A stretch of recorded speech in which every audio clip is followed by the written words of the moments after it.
Hello అండి. బగారా రైస్లోకి వంకాయ కుర్మా ఎలా తయారు చేయాలో ఒకసారి చూసేయండి.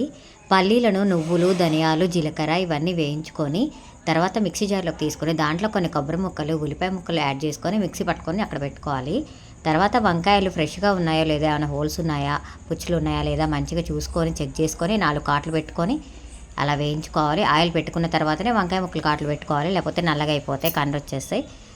తర్వాత అవి గోలిన తర్వాత అదే ప్యాన్లో కొంచెం ఆయిల్ వేసుకొని ఉల్లిపాయ ముక్కలు, పోపు దినుసులు, అల్లం పేస్టు అన్నీ వేసుకొని దోరగా బాగా వేగిన తర్వాత మనం తయారు చేసుకున్నటువంటి పేస్ట్ని వేసుకొని తర్వాత వాటర్ పోసుకొని అవి కొంచెం మగ్గిన తర్వాత ఉప్పు, పసుపు, కారం అన్నీ వేసేసుకొని తర్వాత కోలించుకున్నటువంటి వంకాయ ముక్కల్ని వేసేసుకొని కొంచెం సేపు ఉడికించుకుంటే వంకాయ కుర్మా అనేది రెడీ అయిపోతుంది. మీకు గనక ఈ వీడియో నచ్చితే లైక్ చేయండి. చివరిగా కొత్తిమీర వేసేసుకొని సర్వ్ చేసుకుంటే వంకాయ కుర్మా ఎంతో చాలా టేస్టీగా ఉంటుంది.